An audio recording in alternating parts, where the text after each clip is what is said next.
Well, hello and welcome to church. It's so good to be here with you guys. And I still keep thinking of that stat, of things that you can do that will add years to your life. And that article my friend sent to me talking about, eating healthy and whatever will add a year or two to your life. Going to a faith community adds 14 years to your life. It's like, man, how can you not have time for church? That's incredible. So anyway, welcome to church. Way to choose to be here on this beautiful Sunday. And special thanks to Grant Allen last week for an awesome message. Grant is such a talented man. That message was phenomenal. And I'm thankful for his willingness to serve God anywhere, anyhow. When we first moved to this building that we're in Wheatfield, we went from pews and a pipe organ to pretty much all the technology you see here. And I was like, Grant, you got to go onto YouTube and you got to learn all of it. And he did. And our services today and so much of the technological advances that you see both here and in Hebron at all of our churches have been because of his willingness to do whatever it takes. And I'm just so thankful for him. I'm so thankful for this church, all of our leaders, all of our teams. And I just see so many of you guys serving on every level. And it blows me away. Through thick and thin, your steadfast faithfulness is greatly appreciated. I love serving Jesus with this family. And welcome online. Welcome, Jail. Welcome, Hebron. What's up? Love you guys so much. And welcome to Mount Wheatfield, of course. This is a place where no one's perfect and everyone's welcome. And no matter how long you've been here, whether it's your first Sunday, whether you've been here your whole life, or it's your first time back in a long time, I want to welcome you to church. And welcome back to the third and penultimate week of our series called Divine Direction. And this is all about finding God's divine direction for our life. We've talked about how God's will is sort of like a bowling lane, right? We've got the divine will that represents one gutter, the moral will that represents another gutter, and then we have the personal will of God that is outlined by those two things, right? And when you don't know the divine will, when you don't know the moral will of God, it's like bowling in a gym with a blindfold with one set of pins going, am I even close? I don't know, right? But as soon as you begin to learn God's divine will, and as soon as you learn his moral will, all of a sudden you can see, man, this is the personal will of God for me. And our key passage is Proverbs 3, 5, and 6, which says, trust in the Lord with all your heart and do not depend on your own understanding. Don't seek the personal will of God first. Instead, seek his will, his divine will, his moral will in all you do, and then he will show you which path to take. He'll show you his personal will. And this week, I would like to have a conversation about the divine will of God because I feel like a lot of us don't really know it. This is what our bowling lane looks like. We know the moral will of God, but we don't know the divine will of God. So basically, we have 180 degrees where we're not really sure, is this where I'm supposed to bowl? I don't know. We don't really understand what it looks like. We don't know the big picture of God. We know the rules. We know the morals of God, but that big overarching story, we don't know. And my dad and my mom, early in their Christian faith, ended up taking this class in Pasadena, California that really transformed their life and gave them a very clear perspective on what the divine will of God is. And they spent all of their time raising my brother and I, drilling the divine will of God into us. And the big saying that was basically used at our house was different versions of this. Don't waste your life. Every time we were making choices, the big question was, does this fit into the divine will of God? When you're thinking about, going to college or majoring in this, or you're thinking about taking a gap year in Denver, Colorado, or whatever it might be that we're really debating with my parents about, it is, don't waste your life. Really think about the decisions that you're making. My parents drilled this into us, and I really believe that for my brother and I, it was one of the more important things that they did. It's teaching us to really frame everything we do into the greater context of the divine will of God. We learned about the divine will of God, and I want to share it with you today. Now, let's start with zooming out and looking at a big picture of the Bible.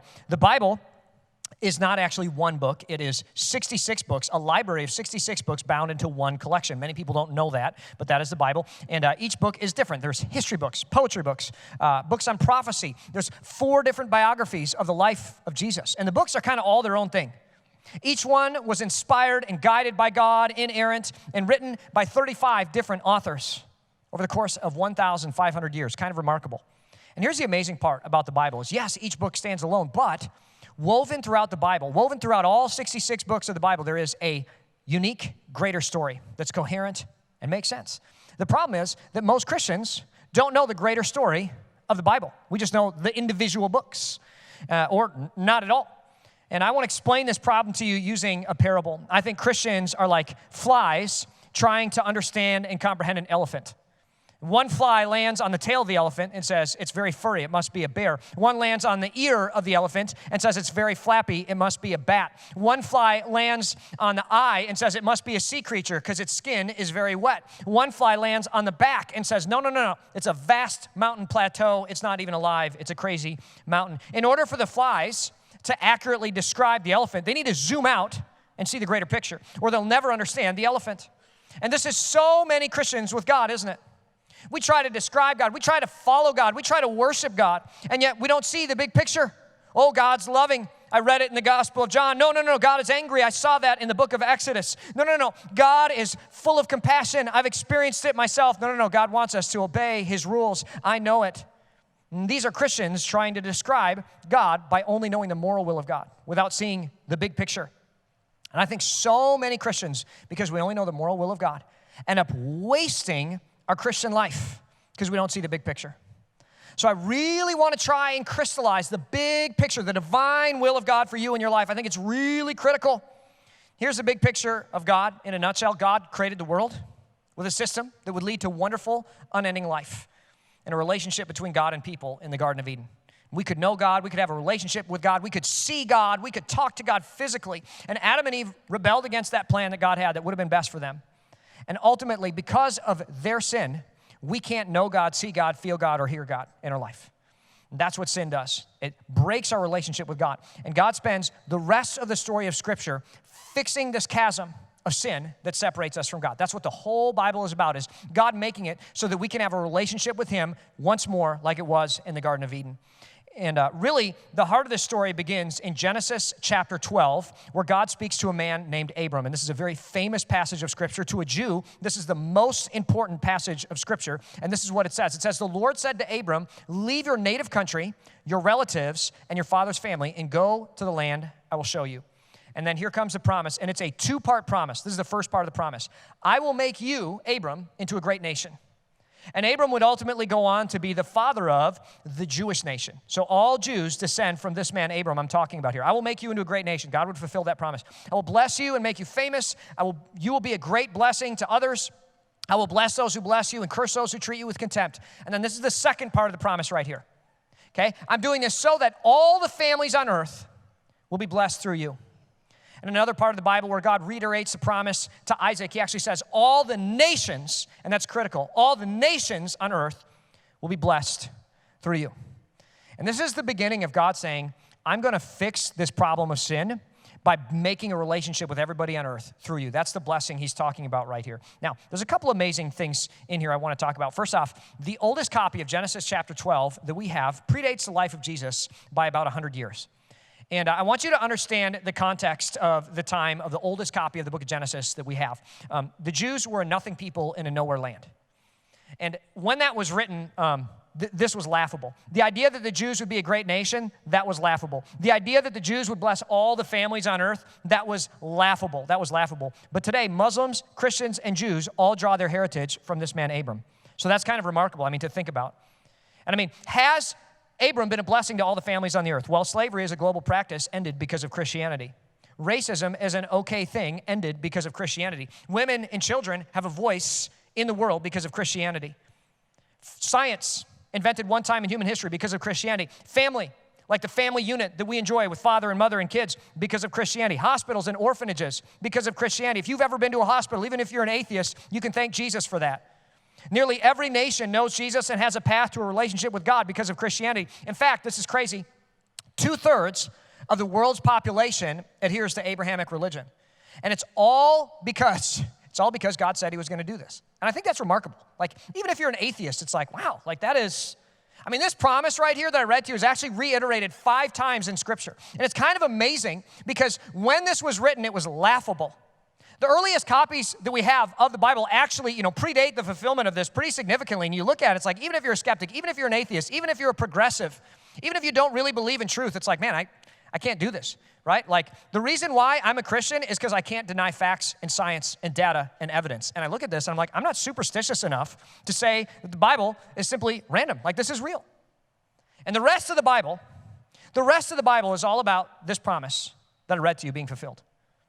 The Old Testament, which is the first set of books in the Bible, is all about God lifting up the Jewish people.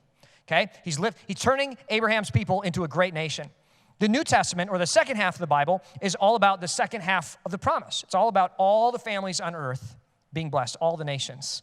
And you can actually see this with Jesus' instructions in the first book of the New Testament in Matthew chapter 28, okay? And this is how the Bible was organized essentially into the first half of the promise and the second half of the promise. But Matthew 28, it's the last thing that Jesus says to his disciples. He gives them this instruction. He says, I have been given all authority. That's a lot of authority, all of it, on heaven and on earth.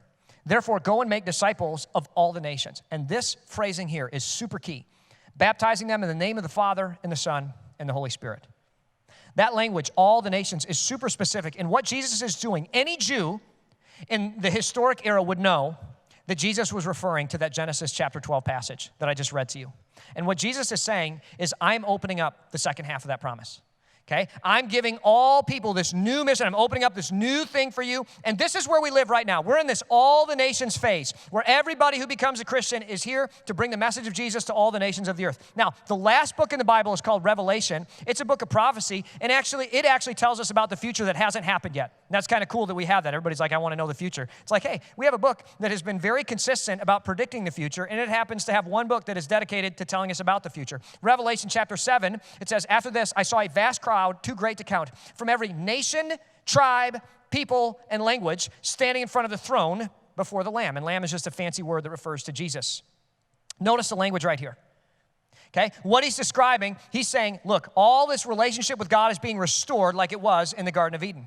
That blessing, our presence with God that was separated by sin from Adam and Eve, it's restored to the way that it was in the beginning. This is the divine will of God. And it's the overarching narrative of the Bible. God restores relationship between God and people that was broken by sin through Adam and Eve. And that restoration is open and available to all who believe. And specifically, it will include people from every tongue, tribe, and nation. So this is the whole picture of the divine will of God. God has a plan to bless all the nations of the earth and redeem the world from sin. And our role in this, our role in the divine will of God is bringing the blessing of God to all the nations of the earth. As a Christian, this is marching orders. We don't come to church to just get a better life. We don't come to church to sing songs and whatever. We specifically worship Jesus by telling other people about him. Like that's the prime directive for Christians, and it's a big, big deal. And here's the thing, and this is a big problem, is I think most Christians don't know the divine will of God, and most Christians don't live out the divine will of God. And I want to explain to you with a big, long story about why this is the case. And this story is going to go with you. You'll remember it. But as I've said many times before, I try to say as often as possible, pretty much, I went to Wheaton College, which was at the time the finest Christian school in the country on most levels. Really good. My disciplinary record is still available there for you to read if you know my social security number, which you don't. So anyway, I was very excited to be able to go there. And I still remember the day that I got the note about who my roommate would be. And his name was Josiah Schlesman. And I read that name and I thought, $10 says he's homeschooled. That is the most homeschooled name I've ever heard of in my life. And to the surprise of no one, Josiah was in fact homeschooled. Today, Josiah is a major in the United States Army. He is a helicopter pilot and he flies for the Special Forces. If you ask him what he flies, he will look you in the eye and honestly say, I can't tell you, it's classified. He's a super cool guy. He's done multiple combat tours and he's just a really cool dude. I'm grateful for you, Josiah. You're an American patriot and we love that you defend our freedom and also bring the name of Jesus around the world in what you do. He's a super great guy. But anyway, and he's going to be able to retire soon. You guys, I'm getting old. He's going to retire and like not have to work. He only has 5 years left. It's just crazy. Anyway, when I met him, though, he was just an itty-bitty baby freshman. And actually, he wasn't itty-bitty. He was very intimidating, and here's why. He was a homeschooler who had a lot of time on his hands, and he spent all of that time bodybuilding, okay? And it's like, great, you know, that's who you want as a roommate. This dude was shredded, and I mean, he looked like a combination of Arnold Schwarzenegger, the Hulk, and Thor. He was so big, he literally could not itch his shoulders. You know what I mean? Like, he had to use the door frame. Like, I watched him like, you know, it's like, oh my goodness. Like, you're actually doing that. You're like a bear. You know what I mean? Like, find a car, like, he's huge. Very intimidating, very scary. He was so big. And, you know, he would do protein shakes all day long. Protein shakes are great because they give you big muscles. Protein farts, no bueno. We're a multicultural church, no bueno, Spanish for no good, okay? Big drawback as a roommate, you know, who has a bodybuilding roommate is sharing the bathroom. I'm just going to tell you, like, call the police. This is not fit for humans. Anyway, I remember being very intimidated by him, and here's a fact. I was like 150 pounds soaking wet freshman year, and this dude was like an inch and a half taller than me, and he was literally 240 pounds. Shredded, not an ounce of fat on him. He was like an upside-down triangle walking everywhere he went. It was just like, oh, it was almost comical. He's the most, still to this day, Josiah freshman year, he's the most muscular human being I've ever met in life. And I remember dreading playing sports with him, because that's what you do. Christian school, you don't party, you play pickup sports all day long. And I'm like, what am I gonna do? You know what I mean? Like, I gotta play with this guy. Like, he's gonna post up on me, and I'm gonna like back it up, into the ground. Like, what? He looks like Terminator. I remember orientation, we're playing ultimate frisbee, and everybody's lined up, and it's like skinny dude, skinny dude, skinny dude, Hulk! You know what I mean? Skinny dude, skinny dude. And they're like, I don't want to guard him, you guard him. I'm like, I don't want to guard him. And they're like, he's your roommate, you have to. And I'm like, I'm so scared. His pecs could eat me. But he was profoundly not athletic. I remember we kicked off, the Frisbee Ultimate, and he starts running, and it's like, blah, like his muscles are literally punching himself in the face. Like there's so much extra stuff to carry him. He's running. And listen, he couldn't throw, he couldn't run, he couldn't catch. And later I learned freshman year, since he was my roommate, he also couldn't fight or wrestle. Like, we would wrestle about various important things, usually a bad game of Mario Kart or whatever. And it was just comical, because all that strength, and he didn't know how to convert it into real-world action. We spent all that time lifting weights, working out, and getting swole, but the dude could not consistently beat skinny little me wrestling. It was unbelievable. And he looked so huge. And he had these huge muscles, but he had no idea how to use them. Eventually, senior year, he was a pretty normal-looking guy. He was a lot more athletic, but he wasn't huge anymore because, and this is critical, he lost interest in working out in that way because it had no pertinence to the real world that he lived in. So here's my big thought. The moral will of God is like bodybuilding. It's like muscle training. It's like whatever, muscle, it's working out, okay? The divine will of God is the thing that we train for. And just knowing the moral will of God is, I think, kind of discouraging. It's like we get these big, huge muscles, and we learn the Bible, and we go to church, and we live by these rules, but we never actually use them for a greater purpose. And like my roommate, I think we start to lose interest. And here's the thing. For a time, the better health, the better looks, the better Instagram posts, or whatever, the moral will of God brings good stuff to our life. It brings improvement. It brings excitement. But over the course of time, we just sort of lose interest. And it's not that we abandon it entirely. It's just we sort of think, I got enough God in my life. You look at your spiritual physique in the mirror. You look at everyone else. You're like, I'm looking good. I don't need to be as engaged anymore. You just sort of lose passion, because what's the point? And here's the thing about the divine will of God is it works with the moral will of God to provide meaning and direction. Without the divine will of God, the moral will of God does not have meaning and direction. All the training, all the conditioning, all the moral will, it'll feel pointless. And this is exactly how my roommate was in college with his muscles. He worked out, and at the end, he's like, what is the point? Like, I'm huge, but I literally can't itch my shoulders. Like, this is why, People with just the moral will of God will end up with one of two dysfunctions. One of two dysfunctions, and you don't end up with both. You end up with either. The first one is you end up super legalistic and mean when you just have the moral will of God, and we call this yellow line faith. Some of you who grew up in churches like this, you know what I'm talking about. I grew up like this. Church becomes all about the moral will of God, and don't cross that yellow line. Don't cross that yellow line. Don't work on Sundays. Don't have sex before you're married. Don't preach a sermon unless it's this specific kind of sermon. You can only do topical messages in series. You can only do expository verse-by-verse messages. If you don't start the message off explaining who Jesus is and what he did for you, then it doesn't count and whatever. And if you don't end with the blessing of God, may his face shine upon you, may his grace go before you, whatever. The rules are not attached to the purpose of God. And in and of themselves, they're super unfulfilling, aren't they? And instead of worshiping God, we worship these rules and we go to church, and it's very unfulfilling because it's super legalistic. The second thing that can happen if you just follow the moral will of God is you can be super dissatisfied, unfulfilled, and purposeless. And what happens is you follow the moral will of God passionately for a little bit. And when you do, your life does get better, because God's plan actually does work to lead to a better life on earth most of the time, relationally, on a mental health level, sexually, physically, emotionally, like it leads to a better life. But all new things, earthly, get old. A new car gets old. A new house gets old. A new job gets old. A new relationship gets old. And you know what? A new faith can get old too if it's not attached to the greater divine will of God. How many times have you had the greatest accomplishments of your life not feel that great 10 minutes after the fact? You're sitting at your college graduation, you have the diploma, it's like, You're sitting there, you watch your kids graduate, and it's like, oh, that was fast. Olympic gold medalists talk about the disappointment after the win because we were made for a greater purpose. And when you live with just a moral will of God kind of faith, a lot of people just sort of lose interest after a while. Because the good life that following Jesus can bring on earth is good, but it's not eternal. And it's not the divine purpose that we were made to lead. And here's my big concern. As a church, I want us to lead with a steadfast purpose. It's our word for the year. We're not here just to get a better life by following the moral will of God, because that's ultimately unfulfilling, and we'll miss out on eternal treasure. And I think so often, this church has a tendency, not intentionally, but to get focused on this second issue right here. And we come to church and we lift weights spiritually and we get shredded, we get jacked. We learn all these cool things about the moral will of God that'll upgrade our life, right? I mean, last week, Grant preached this great message about rusty faith. It's like, yeah, no, I learned that. That's great. And, I'm going to apply that. And, a few months ago, I preached a message about the sin of envy, right? Remember, we said, that's not my garden. And it's like, oh, that's so great. And that's so helpful. And that's not my garden. I'm going to use that all the time. And what is that? That's the moral will of God.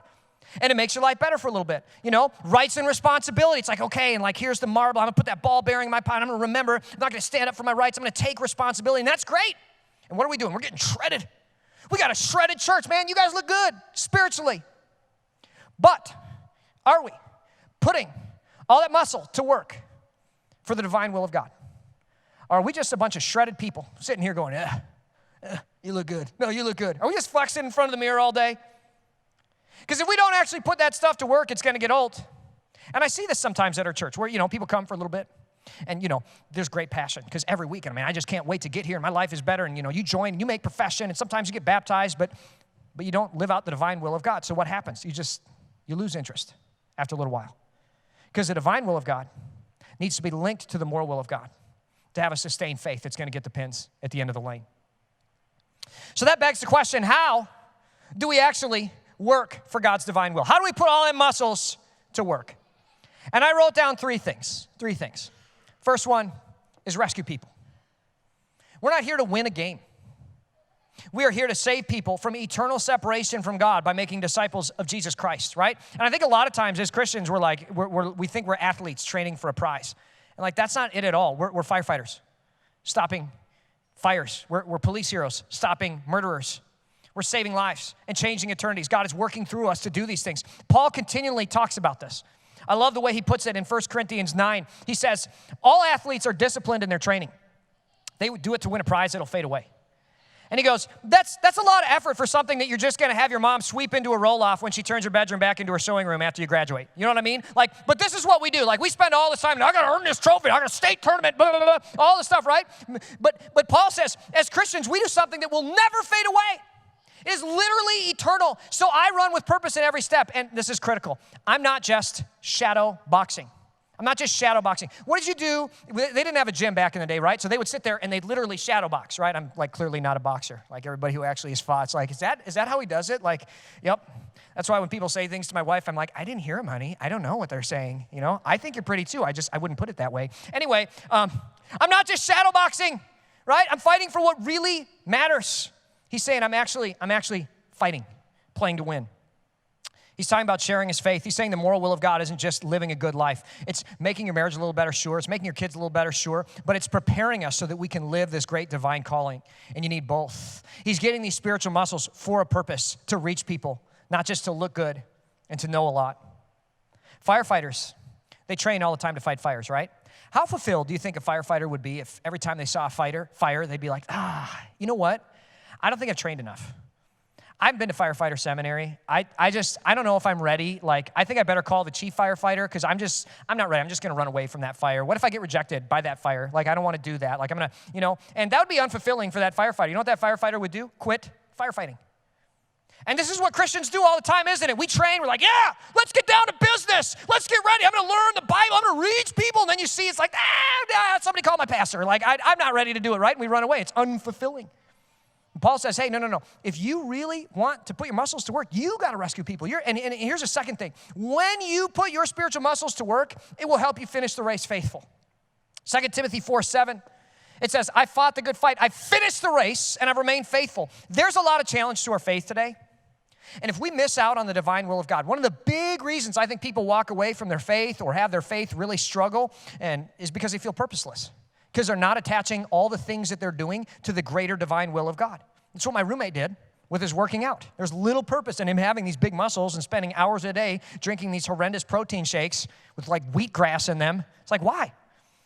And that's what the Christian walk feels like for so many of us, isn't it? We're working out all the time. We're drinking like spiritual protein shakes with wheatgrass. We're like, that tastes terrible. If there's no purpose to it, it's like, why am I doing this? And this is why Paul calls us to the great divine will of God.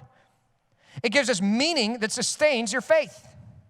He puts his spiritual muscle to work to fight to rescue people. And you know what? Nothing builds my faith more than actually engaging with somebody far from God. Because all of a sudden, I'm like, I need answers to questions. Answers to questions that I've always ignored. Right? I mean, do you know why you can trust the Bible? Do you know archaeologically and historically why it's reliable? If a skeptic came to you today and you were trying to win them to Christ and they said, hey, the walls of Jericho didn't really fall. Look at this picture. How would you respond? This is how the moral will of God and divine will of God work together. I grew up with some great Christian friends.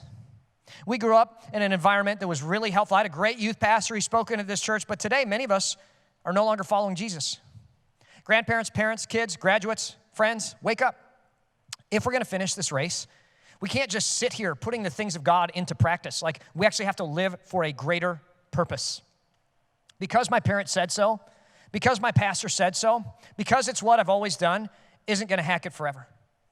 Read Cold Case Christianity by J. Warner Wallace. Read The Case for Christ. Read I Don't Have Enough Faith to Be an Atheist.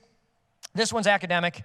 Mike Schwartz tells me it's really academic. Like, that one's tough. I love Another Gospel by Alisa Childers. That one's really good too.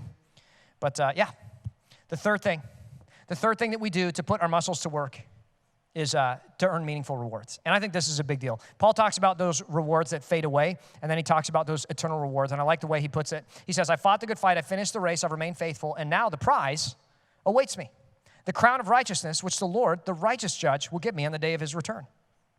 Having big muscles doesn't win prizes. Do you know what wins prizes? Winning. Guys, are we playing to win? This is a big question I ask people. I know so many people are like, I love God so much, and God's just making my life better. If all your prayers were answered this week, would anyone become a Christian? I think that's a legitimate question. I mean, people are like, how do I know if I'm living for the divine will of God? Are you praying that heaven would come to earth, that the divine will of God would actually happen? I think so often when your life is limited to the moral will of God, your prayer life is pretty much limited to provision. God, give me stuff. Heal my friends and family that are sick, and thanks for this food. And that's like the full extent of the prayer life of a Christian who is devoted to the moral will of God only. And you know what? This is my life. A lot of times, I find this question convicting. If my prayers were answered this week, am I living? Does my heart bleed for the divine will of God? So often, the answer is no. Am I storing up treasure in heaven? I think it's a legit question. Living a moral life is cool on its own, and we should do it, but that treasure isn't going to heaven with us. On an earthly level, God blesses my life and he makes my marriage better and all the stuff by following his plan. It really does work, like conflict resolution, all these things. But listen, my marriage isn't going with me to heaven. In eternity, I'm not going to be rejoicing over that, but I will be rejoicing over people who are in heaven because I fought to be a part of God's divine will. And that's the treasure Paul's talking about. This looks like a few different things to me. How do we actually do this? Obviously, sharing my faith. I think one of the big ones is listening selflessly instead of talking about myself. It's a long story, but I had some representatives from the federal government come and talk with our church the other day. It's a big, long story about how it happened, but they were just very unhappy people who did not like Christians very much. And I said, why don't you come over to my house for dinner? So they did. I made them come over to my house for dinner, and we actually had a great time, and they're like interrupting each other to be able to talk to Kristen and I. They just want to talk so bad about themselves. And it was so interesting. They were so starved to be able to listen to themselves. And at the end, we were able to share Jesus with them a little bit and whatever, and it was a good conversation. And they said, hey, this was the best night that we've had in months. They said, we've never met nice Christians before. And I just think they'd not really met Christians before. And I think this is so much of the divine will of God, is inviting people into our lives, into our church, into our families, serving others and loving others like we love ourselves, giving when people need it, forgiving when we're called to, letting go of bitterness. We use our spiritual muscles for the divine will of God to rescue people, to remain faithful, to earn eternal rewards. As I said before, my roommate, Josiah, homeschooled helicopter pilot, Special Forces, Josiah was huge. I had another roommate, junior and senior year, that also roomed with us, and his name was Daniel. And Daniel was skinny. He had itty-bitty, teeny-weeny arms. Daniel was the skinniest guy, maybe to this day, I've ever seen. He's 100% Egyptian, and today he is a pediatric critical care doctor for Stanford Hospital in California, which is cool, But in college, this dude Like if you had to fight Josiah or you had to fight Daniel, you'd pick Daniel in a heartbeat, and you would have made the wrong choice because Daniel was like a crazy spider monkey. Like he would just destroy your life. He would eliminate you. And in every fight, every sport, every game, every contest, every whatever, Daniel found a way to win. Like all the time. He would like pinch, twist, hit, kick, scratch in ways you're like, oh my goodness, ow, that's terrible. You have friends like this? Like, how do you do this? You shouldn't be able to do this, but he could just bat way out of his weight. My wife is like Daniel with Bible knowledge. When I met her as a pastor, I was already, pretty swole spiritually. I've been to seminary, right? I was getting pretty big spiritually. I knew a lot of stuff. She was like barely saved, okay? And she was not church growing up. She never really went. She had no idea who Jesus was. She was like, prom queen, homecoming queen, all that stuff. She's a party girl. She became a Christian like right as I met her. And when she first got saved, she didn't know her Bible at all. Right? I mean, I remember we were married and she was like reading her Bible, regularly in the mornings, and she'd be like, John. I'd be like, what? So I read my Bible this morning. Did you know that Jesus was in a boat with his disciples and there's this crazy storm? And like Jesus just like got up from a nap and told the storm to peace be still, and it did. And I'd be like, yeah, I've heard that before. And she's like, John, like, wow, John, did you know that Jesus was with like 5,000 people who were super hungry, and a boy gave him his like Lunchable, and Jesus just prayed over it, and poof, and everybody was fed. Yeah, I heard that before. And she'd be like, you know what I mean? Like her Bible knowledge, it was, whatever. And she saw the difference that Jesus made in her life. And I remember we talked about this divine will of God, right? And this thing that my mom and dad taught me, I taught to her, and the overarching and God's plan to bless all nations, and this is what we do as Christians. And she was like, really? And she just started fighting the good fight that Paul talks about. And she made friends. I mean, everywhere we went, her 5 mile smile, whatever. Her first year following Jesus, she didn't even know the divine will of God until March. But in March of that year, she started sharing her faith. And by the end of that year, she'd led 17 people to Christ. And today, honestly, it's so many. It's not because she went to seminary.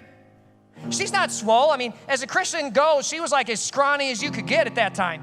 But she's winning souls. On a spiritual level, she was teeny tiny, but she was a fighter for Christ and his kingdom. She's living out the divine will and the moral will of God together. And the fulfillment that you see in her, and a lot of people you see her and they're like, oh, Kristen's so inspiring. This is amazing. And it's not that she's like great faith. It's not that she's specially gifted. It's just that she's living between the divine and moral will of God. And she's bowling strikes. And I think so many of the people that we really admire, it's not that, oh man, their Bible knowledge is monstrous. Oh man, they've got all this stuff. Oh man, it's just such a, you know what it is? It's just they understand the divine will and the moral will of God, and they've chosen to live a life relentlessly focused in between those two things, in the personal will of God. That's what's inspiring. I want to ask you to take a moment to imagine what you could do with your life if you really chose to link the moral will of God with the divine purpose that God has for your life. And you said, I'm not just here to get some good things and upgrade my life. I'm here to be a part of this great overarching story that God has. I want my life to be a part of it. I just want to look back 20 years from now after pastoring this church and just see a new generation of young leaders who have transformed the world with the gospel of Jesus Christ, with missions global and local. I want to see people who don't just memorize scripture and learn the Bible and upgrade their life a little bit. I want to see people who say, I see this God calling me to reach the nations, and so I'm going to do it, baptizing them in the name of the Father and Son and Holy Spirit. One of my favorite questions to ask is, what do you want your 80th birthday party to look like? I ask this all the time. If you've ever been to my house for dinner, I'm probably going to ask that question. I ask the church it all the time. As you imagine the personal will of God, living between the moral will and the divine will of God, what do you want that to look like? After bowling strikes for decades, what do you really visualize in that? And so many people, they just give me this answer like, I want to have a lot of kids, a lot of grandkids. I want to have a 60 by 40 pole barn full of like boats and deer heads, and I want to have heated floors, maybe a car lift in it. Wouldn't that, and that's really 80th birthday. I sit back at that, and my grandkids ask to use my shop all the time, and I'm like, what a low bar. Come on, that's the limit of your imagination. We serve an eternal God who laid the foundations of the universe as the angels rejoice, and it's kids and grandkids. You know what I want on my 80th birthday? I want to read this passage. I want to read this passage and say, that's me. I want to say, I fought the good fight. I finished the race, and I have remained faithful. And now the prize awaits me.